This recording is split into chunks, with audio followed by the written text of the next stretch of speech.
Muy buenas noches, amables amigos, bendiciones en el nombre poderoso de nuestro gran Dios y Salvador Jesucristo. Les habla en esta noche, hoy miércoles de ceniza, que empezamos el tiempo litúrgico de Cuaresma, uno de los tiempos más importantes en el calendario litúrgico, donde nos vamos a preparar por medio de la oración, del ayuno, de la penitencia y también de la meditación de la palabra de Dios sobre lo que fue los misterios de Jesucristo, humanamente hablando en su ministerio público, y especialmente ya para celebrar de una manera solemne lo que conocemos como el trío pascual. Entendemos por trío pascual la pasión, la muerte y la resurrección de nuestro Señor Jesucristo.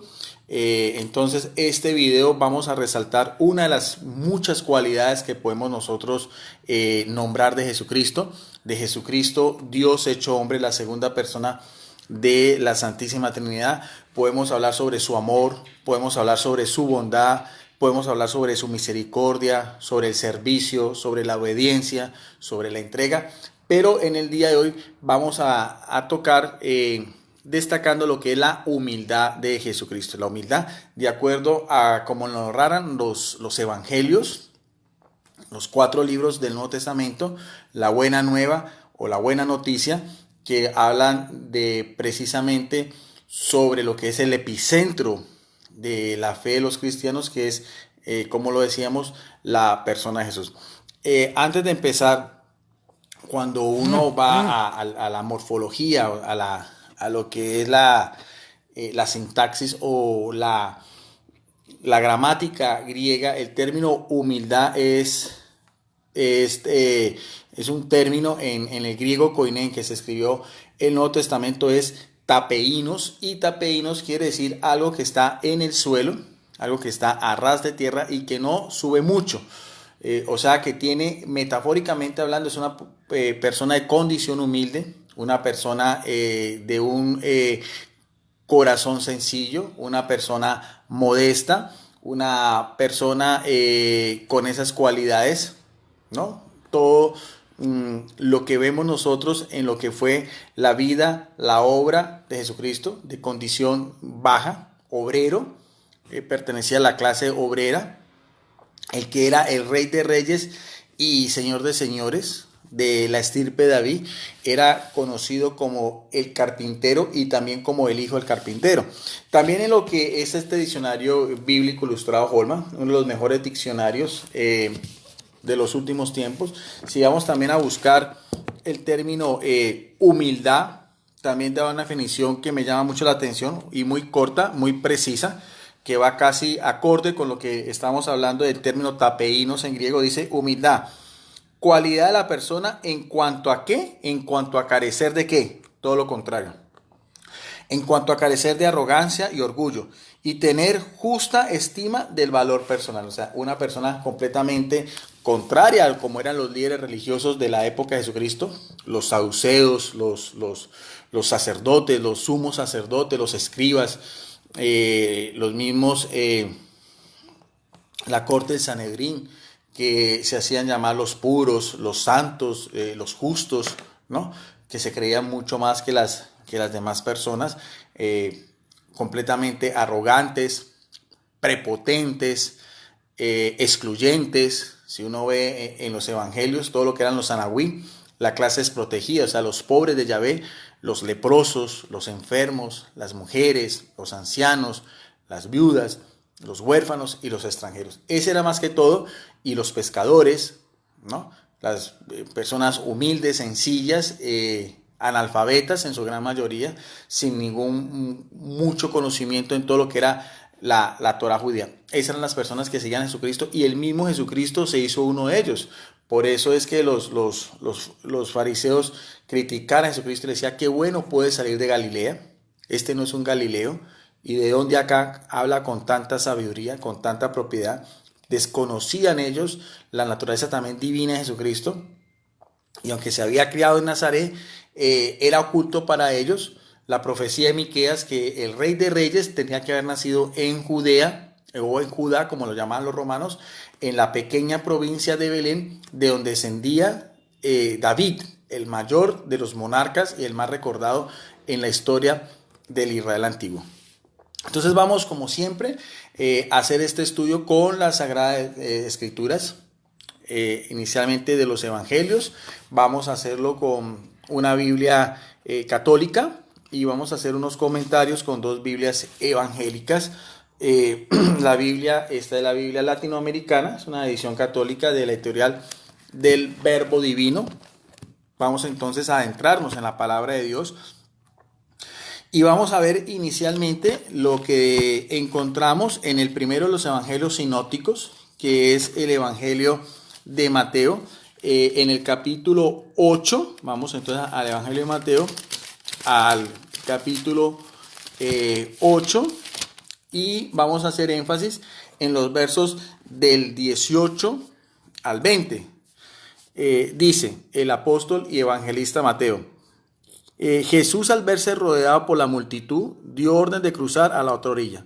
Entonces se le acercó un maestro de la ley, o sea, uno de los escribas, los teólogos de aquel entonces, que eran muy respetados. Su autoridad no era discutida por ningún judío. Eran los que interpretaban la ley mosaica, o lo que llama la Torá, los primeros libros del Antiguo Testamento. Y le dijo: Maestro, te seguiré donde quieras que vayas. Reconoce que Jesucristo era un maestro, un rabino. ¿Ve? Pero veamos también la radicalidad y el servicio que hizo Jesucristo en su ministerio público.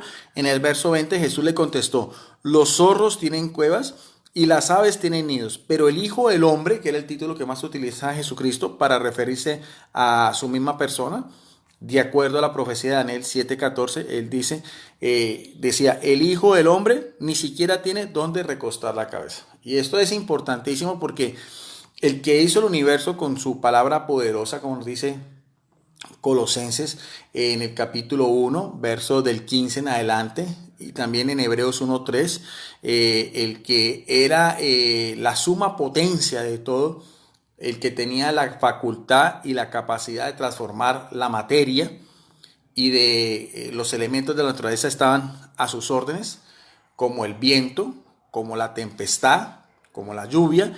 Dice Jesucristo, cuando ya había empezado su ministerio público, había dejado Nazaret, había dejado ya el taller donde había aprendido ese oficio de ser un artesano. El término es tectón, en griego, como su padre en la ley, que era José, y no tenía, por así decirlo, ningún bien material. Era un desprendimiento que vemos aquí de Jesucristo, porque llama mucho la atención lo que Jesucristo dice. Otra vez: los zorros tienen cuevas y las aves tienen nidos, pero el Hijo del Hombre ni siquiera tiene dónde recostar la cabeza. Entonces ahí podemos mirar a ver la humildad de Jesucristo, que no nació en un palacio, como era propio de su misma dignidad davídica, del rey David, de su misma condición mesiánica, de su misma rey, de la misma monarquía de la que venía, sino todo lo contrario. Nació en un establo,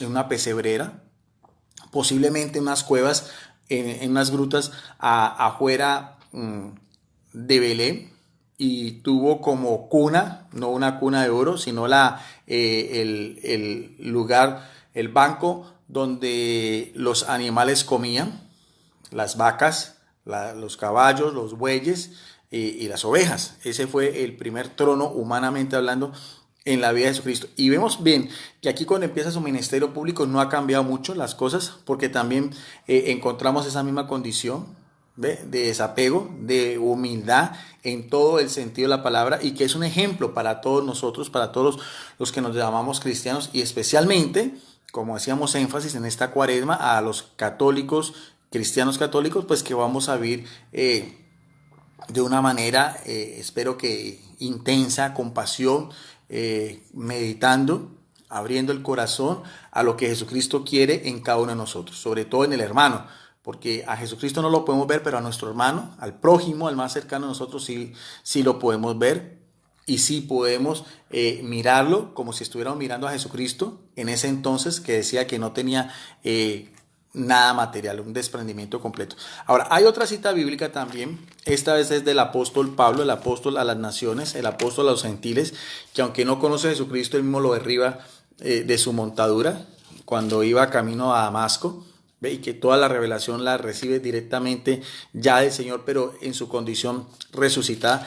Pero también tiene una expresión muy bonita, una meditación, porque ante todo, cuando yo abro las Sagradas Escrituras, más que un estudio de Biblia, un estudio de teología, de exégesis bíblica, lo que a mí más me llama la atención es hacer ante todo una meditación para nuestra alma, para nuestro crecimiento espiritual. Entonces vamos otra vez ya a las cartas paulinas, la segunda carta del apóstol Pablo a los Corintios, en el capítulo 8, solamente también en el verso 9, también nos describe a Jesucristo. Dice, ya conocen la generosidad de Cristo, ¿no? Jesús, nuestro Señor. Veamos bien cómo lo identifica Cristo, que es lo mismo que Mesías en hebreo, o sea, el ungido, el sagrado, el que era consagrado, ¿ve? Y le da su nombre, Cristo, Jesús, que quiere decir Yahvé salva o Yahvé salvación, y le da la característica que es nuestro Señor, o sea, Kurios en griego, nuestro único Señor. Y dice el apóstol Pablo, ya después de describirlo, que siendo rico, o sea, siendo Jesús rico, porque de todas maneras era, como decíamos, el Rey de Reyes y Señor de Señores, siendo rico, se hizo pobre por ustedes para que su pobreza los hiciera ricos. O sea, por eso decía Jesucristo, el que sea el primero, que sea el último y el servidor de todos. Y vemos también todos los pasajes de Jesucristo con los ricos, con los poderosos, como muchos de ellos lo despreciaban. No fueron capaces de seguir el caminar de Jesucristo en la tierra, como fue el caso del joven rico, que tenía mucha riqueza y se entristeció cuando Jesucristo le dijo, vende todo lo que tienes y tendrás un tesoro en el cielo. El apego a las cosas materiales es lo que a veces nos desvincula del amor a Jesucristo, porque nos va atrapando. El poder, la fama, la riqueza es del demonio.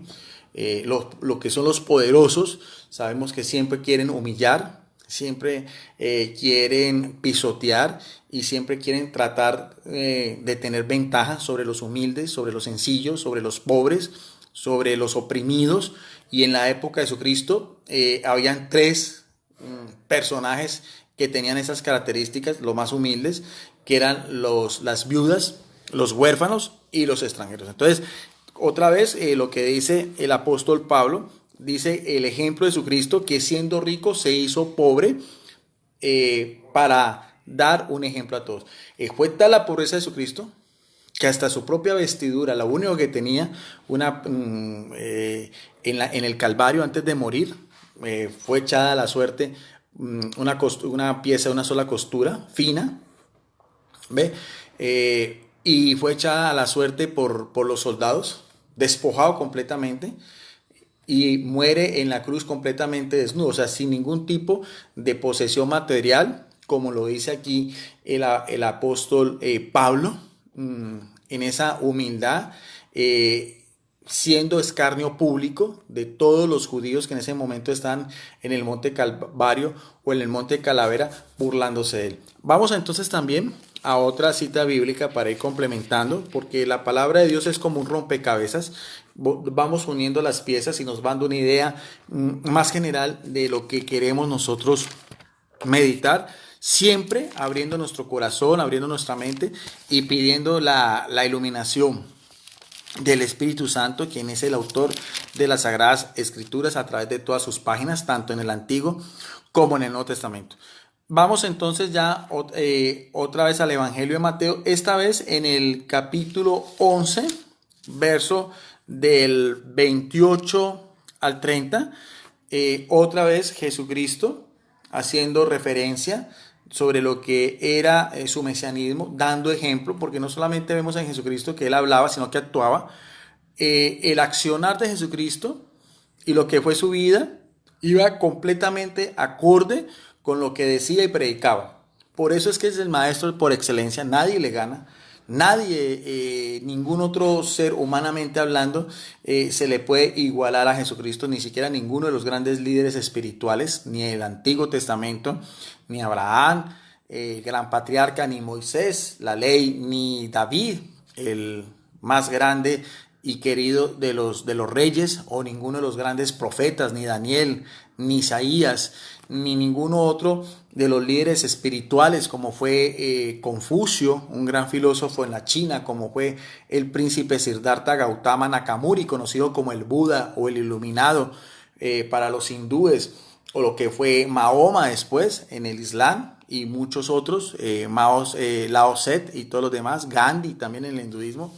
Nadie se le puede comparar a Jesucristo cuando uno se adentra a las Sagradas Escrituras. Y vemos entonces en este texto donde nos dice: vengan a mí los que están cansados, ¿no?, llevando pesadas cargas, y yo los aliviaré. Y carguen conmigo, o sea, al lado de Jesucristo. La cruz de nuestra vida se hace más suave si la llevamos con Jesucristo. Jesucristo no quiere que nosotros tiremos la cruz diaria de nuestras debilidades, de pronto de una enfermedad, de pronto de algún sufrimiento, de pronto de la vejez, de pronto de la pobreza, de la soledad, de la incomprensión. Esas son las cruces de cada uno de nosotros que se hacen más suaves, como dice Jesucristo, al lado de Él, ¿ve?, porque lo tenemos a Él dirigiéndonos el sendero. Dicen: carguen con mi yugo, y aprendan de mí, que soy paciente, o sea, que soy manso y humilde de corazón. Otra vez Jesucristo resalta la paciencia o la mansedumbre, como aparece en otras versiones, y la humildad. Humilde de corazón, porque el corazón es donde salen los sentimientos en el ser humano, que en griego es cardia, y sus almas encontrarán descanso. El término alma es psuké, que es todo el ser en sí. El ser humano se componía de tres componentes: soma, que es cuerpo; neuma, espíritu; y psuké, alma. Y Jesucristo hace referencia a dos elementos muy importantes en la misma concepción del judaísmo: el corazón y el alma. Siguiendo el ejemplo de Jesús, que es manso y humilde de corazón. Y dice pesadas cargas, porque en el tiempo de Jesucristo, lo que era el judaísmo antiguo, lo que era ya las leyes mosaicas, y después muchas de las leyes que después fueron añadiendo los rabinos y los escribas, que para el tiempo de Jesucristo eran 365 prohibiciones y 278 preceptos positivos. Era una carga muy pesada. Toda la cantidad de prescripciones, de mandatos, de leyes higiénicas, todo lo que tenía que ver con el sabá, prohibiciones, exclusiones de los unos, en sus condiciones en que se encontraba, la impurezas rituales. Todo ese yugo era asfixiante, y Jesucristo mismo lo dice: vengan a mí. Y el término yugo del griego es zugos, ¿ve? Y da a entender esa ley, que a veces era una ley opresora, como aparece en Lamentaciones 3:27, que era la Ol Torah, o sea, la ley el yugo de la ley. Y Jesucristo habla de otro yugo, que es el Ol Malkuse Mayin, o sea, el yugo ya del reino. Tener la mirada fija en lo que era, a lo que Jesucristo venía a inaugurar, el reino de Dios. Un reino como aparece en el Evangelio de Mateo, en el capítulo 5, las bienaventuranzas, donde dice: venid a mí, ¿ve? Todos los que son perseguidos, los mansos, los humildes, los de corazón limpio, los afables, porque tendrán una recompensa. Grande es la recompensa en el cielo. Entonces, ese mismo contexto que hay que tenerlo en cuenta: el contexto cultural, el contexto religioso, el contexto social en el tiempo de Jesucristo. ¿Ve cómo Jesucristo no fue un revolucionario? Porque Jesucristo no no hizo una revolución en sí con las armas, como decía Stalin, que decía que todo revolución tiene un baño de sangre. Jesucristo no. Con su humildad, con su sencillez, con su humildad de corazón, se ganó el corazón de muchas personas en aquel entonces. Aunque muchos de los judíos lo rechazaron, la gran mayoría del pueblo de Israel lo rechazó. Incluso las mismas autoridades judías lo condenaron de blasfemia, y Jesucristo fue, por así decirlo, excomulgado de todo lo que era la sinagoga, y todo lo que era el compendio religioso de aquel entonces, porque ya con Jesucristo se da inicio, aquí mismo lo dice, a una nueva alianza. Una alianza que cobija ya no solamente al pueblo de Israel, sino también a los gentiles, a los goínos, a los de las otras naciones, en el cual estamos representados todos nosotros. Entonces, que quede claro que la humildad de Jesucristo, la mansedumbre de Jesucristo, la pobreza de Jesucristo, ¿ve? Tiene que ser un ejemplo para todo cristiano.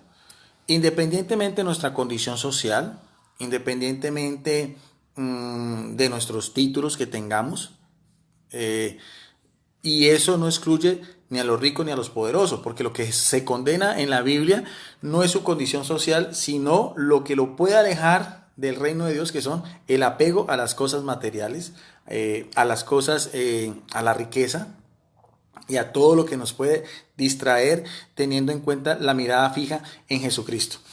Como decíamos, en su humildad, en su sencillez y en su servicio. Pero no es solamente decirlo, sino verlo a través de las Sagradas Escrituras, que es lo más hermoso, es lo más bonito. No hay nada que yo agradezco más, el poder haber tenido tantos años y poder estudiar estas cosas, poder profundizar y seguir estudiando, seguir conociendo a través de su palabra y de los evangelios toda la riqueza y los pormenores, hasta las cosas más sencillas del ejemplo que hizo Jesucristo por nosotros. ¿Ve? Un ejemplo que perdura hasta el final de los tiempos. Veamos a ver otros dos pasajes ya en el Evangelio de Juan, llamado el teólogo, el evangelista, que se le da el título del discípulo amado. ¿Ve? El que recostó su cabeza en la última cena en el pecho de Jesucristo, el que tuvo el privilegio de escuchar el palpitar del corazón de Dios hecho hombre, y el que también estuvo en la cruz al lado de María, viendo esa escena, la escena más importante en la historia de la salvación, el Cordero de Dios inmolado, sacrificado por la salvación de todos nosotros. Y en el Evangelio de Juan, que en lo único que coincide con los tres evangelios sinópticos es en lo que tiene en relación a la pasión de Jesucristo. Por eso es que es tan importante meditar sobre estos misterios. Veamos a ver entonces lo que encontramos en el Evangelio de Juan, en el capítulo 13, verso del 3 al 17. Jesús lava los pies a sus discípulos, también vamos a darle esa connotación. Jesús por su parte sabía que el Padre había puesto todas las cosas en sus manos y que había salido de Dios y que a Dios volvía. ¿Ve? Salía de Dios, se hizo hombre, se encarna, incarnare en latín, que viene del término sar en griego, a través de una mujer, como nos dice Gálatas 4:4. En el cumplimiento de los tiempos, Dios envía a su Hijo, nacido de una mujer, nacido bajo la ley. Pero ya sabía Jesucristo que después de 3 años se acercaba ya su dolorosa pasión, y que después de eso, con su triunfal resurrección, regresaría otra vez a la presencia del Padre, que era lo que él más amaba. De todas maneras, la unión divina entre el Padre y el Hijo no tiene igual. El amor entre las dos primeras personas de la Trinidad es algo que está muy por encima de nuestra propia mente, de nuestra propia capacidad, porque como decía un teólogo, Dios es mucho más de todo lo que podamos pensar y decir de Él. Nos quedaríamos cortos hablando de estas cosas, solamente podemos analizar y podemos discernir algo, sobre todo a través de la palabra de Dios, estos misterios tan hermosos. Entonces se levantó de la mesa, vemos bien la actitud de Jesucristo. Él se levanta de la mesa, se quita el manto y se ató una toalla a la cintura, ¿ve? Y echó agua en un recipiente y se puso a lavar los pies de los discípulos y luego se los secaba con la toalla que había atado. Vemos bien que Jesucristo, ¿no? El que él mismo reconoce ser maestro y Señor, como aparece en los propios evangelios, ¿ve? Cuando le dice, yo no llamen a nadie maestro ni Señor, porque solamente ustedes tienen un maestro y Señor, que era el mismo Jesucristo, ¿no? El que era el principal entre ellos. Toma una posición de servicio, aquí mismo lo dice, cuando llega a Simón Pedro, porque él sabía muy bien lo que Jesucristo estaba haciendo, y vemos siempre el carácter impetuoso también, y el amor que sentía este apóstol pescador por Jesucristo. Le dijo, tú, Señor, me vas a lavar los pies a mí, que era una costumbre muy propia de aquel entonces, por los caminos polvorientos. Cuando llegaba en un acto de cortesía, era lavar los pies y también ungir la cabeza con aceite. Jesús le contestó: tú no puedes comprender ahora lo que estoy haciendo, lo comprenderás más tarde. Pedro replicó: jamás me lavará los pies. Jesús le respondió: si no te lavo, no podrás tener parte conmigo. Entonces Pedro le dijo: Señor, lávame no solo los pies, sino también las manos y la cabeza, o sea, todo el cuerpo en sí. ¿Ve? Ya cogió confianza después de tener esa actitud primero de rechazo, ¿no? De sorpresa ante las palabras de Jesucristo, porque vemos bien el amor que ellos sentían por Jesucristo. Seguía más a la persona que los ideales de Jesucristo. Ellos estaban completamente atraídos por lo que era la persona de Jesús, quien no, por sus milagros, por su predicación, por las cosas, su poder taumaturgo, o sea, de hacer milagros. Aquí lo dice. Entonces, cuando Jesús mismo le dice: si no te lavo los pies, no tendrás parte conmigo. Entonces Pedro ya le dice: Señor, lávame no solo los pies, sino también las manos y la cabeza. Jesús le dijo: el que se ha bañado está completamente limpio, y le basta lavarse solamente los pies, y ustedes están limpios, aunque no todos, haciendo referencia Jesús a lo que era, sabemos lo que era el apóstol Judas, ¿no? Cuando terminó de lavar los pies, se puso de nuevo el manto, volvió a la mesa y les dijo: ¿comprenden lo que he hecho con ustedes? Ustedes me llaman maestro y señor, que es lo que decíamos, ¿no? Los dos títulos que identifican a Jesucristo, rabí y curios en griego, y dicen bien, porque lo soy. Pues si yo, siendo el Señor y el Maestro, les he lavado los pies, también ustedes deben lavarse los pies unos a otros. Y yo he dado ejemplo, y ustedes deben hacer como he hecho yo. ¿Ve? En verdad les digo, el servidor, otra vez, en servicio, el que sirve, no es más que su patrón. Y el enviado no es más que el que lo envía. Y el enviado no es más que el que lo envía. Pues bien, ustedes ya saben estas cosas, felices si las ponen en práctica. Entonces vemos bien cómo Jesucristo, antes de entrar ya en lo que fue después el trance de su pasión, en este momento en que iba a celebrar con sus apóstoles lo que conocemos como la última cena, da este ejemplo. ¿Ve? Y no solamente ese ejemplo, sino que les dice a los apóstoles que lo recuerden, que lo sigan perpetuando, que es uno también de las ceremonias que tiene la Iglesia Católica en Semana Santa, porque todo lo que celebramos ahorita los católicos, incluyendo el miércoles de ceniza, el señal de la ceniza, la penitencia, el ayuno y la oración, eran las tres partes, lo que era para el judío, lo que era la caridad, la oración y el ayuno eran los tres pilares de su fe, lo mismo que la Iglesia Católica pide a sus fieles bautizados en este tiempo. 40 días, un número simbólico tanto en el Antiguo como en el Nuevo Testamento. Ceniza, señal de penitencia, señal de humildad, señal de reconocer las debilidades, humanamente hablando, y después todo lo que es desde el Domingo de Ramos hasta el Domingo de Resurrección. Todo esto, todo lo que la Iglesia Católica vive, todos esos momentos especiales, como el lavatorio de los pies que hacen el mismo Papa Francisco en la Basílica de San Pedro en el Vaticano, al igual que los obispos y los sacerdotes, está sacado de la palabra de Dios. Quería complementar un poco este episodio de esta Biblia de estudio. Es una Biblia evangélica, la Biblia Diario Vivir. Es una Biblia que tiene una cualidad especial, no solamente es exegética, sino también que tiene muchas reflexiones para la vida diaria, o sea, para nosotros como cristianos en nuestro caminar con Jesucristo. Y hice aquí algo para que entendamos un poco sobre el contexto de lo que hizo Jesús, porque el lavatorio de los pies, lo que él hizo Jesucristo, en la misma sociedad judía, lo hacían solamente los sirvientes, los esclavos y las mujeres. No lo hacían los anfitriones y no lo hacían las personas importantes. Y esto es lo que encontramos aquí en esta Biblia de estudio. Dice: Jesús fue el siervo y modelo y mostró disposición de servicio a sus discípulos. Lavar los pies de sus huéspedes era una tarea que debía llevar a cabo un sirviente de la casa cuando llegaban los invitados. Pero Jesús se colocó una toalla a la cintura en tarea de que debía llevar a cabo un sirviente de la casa cuando llegaban los invitados. ¿Ve? O sea, es lo mismo, el tomar la toalla. De modo que lo que haría el más humilde de los esclavos, pero luego lava y saca los pies a sus discípulos. Si incluso el Dios hecho carne está dispuesto a servir, nosotros sus seguidores también deberíamos ser siervos, o sea, siervos, dulé, la posición más baja, o los esclavos, por así decirlo, que no tenían sino derecho a escuchar y a obedecer.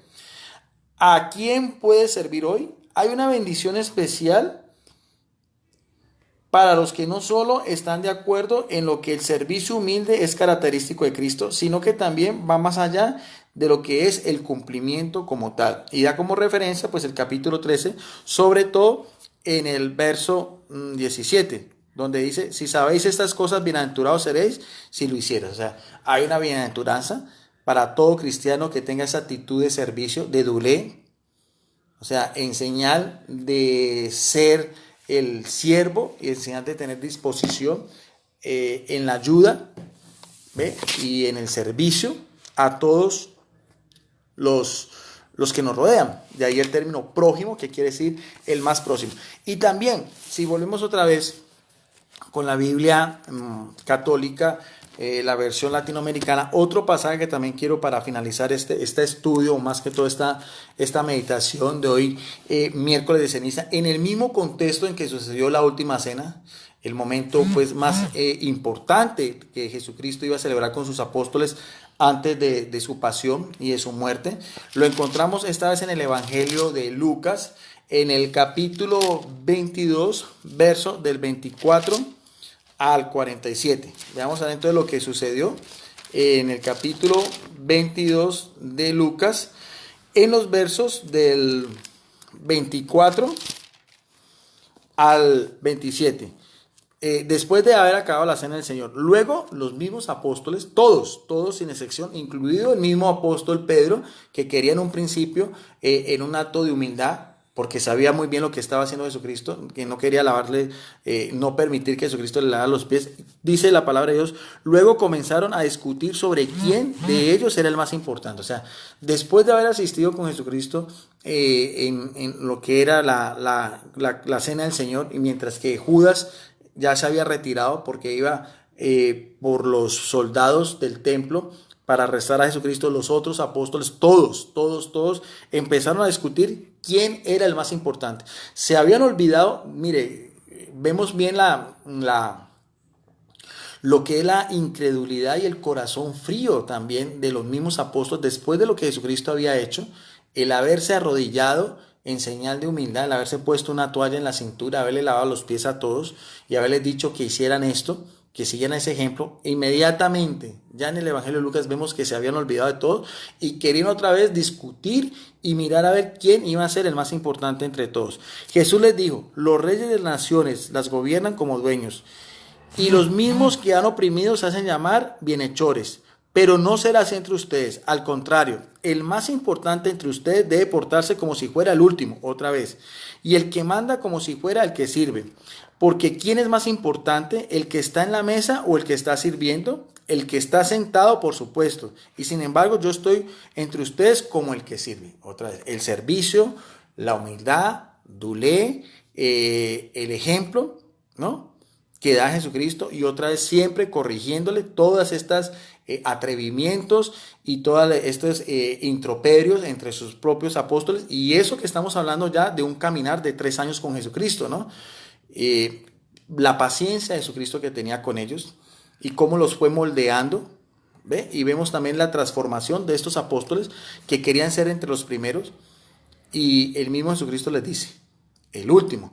Y es por eso que uno de los títulos que, por ejemplo, que muchos no saben, cuando se habla, por ejemplo, del Papa, que es padre y pastor, algunos piensan, y bueno, anteriormente los papas sí, hubo una época, sobre todo en la Edad Media, de que tenían cierto poder económico, político, eran más monarcas. Eso es en el contexto histórico que hay que mirarlo de aquel entonces, pero hoy en día, ya después de que los papas perdieron todos los estados pontificios, ¿no?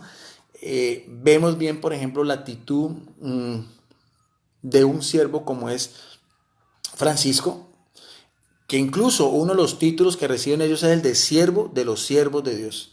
Es tal vez el menos conocido, pero el más significativo de lo que es el sucesor del apóstol Pedro, y en la persona de Francisco, siempre en favor de los marginados, siempre en favor de los oprimidos, siempre en favor de la vida, siempre con una actitud no de juzgar, no de condenar, sino más bien de acercar a todos, de mirar la misericordia de Dios, y como ha dicho, Me encanta la frase que dice que en la Iglesia Católica no somos un panteón de santos, sino que somos un hospital lleno de pecadores, de enfermos, porque eso es lo que somos, reconocer nuestra miseria humana. Con eso quería terminar entonces esta meditación de hoy miércoles de ceniza, destacando lo que es la humildad, tapeinos en griego, o sea, condición baja, humilde, modestia, sencillez, de acuerdo a todos estos pasajes que hemos visto de lo que fue la vida y la obra de nuestro gran Dios y Salvador Jesucristo. Bendiciones para todos, muchas gracias, como siempre a todas las personas que siguen estos videos, que va a quedar en mi muro, lo vamos a subir después a nuestro canal, también en Facebook, Debates Cristianos Católicos versus otros cristianos. Entonces, sin más por el momento, nos vemos en otra oportunidad, quedando como siempre en el amor de nuestro Dios y Salvador Jesucristo. Bendiciones para todos y muy buenas noches.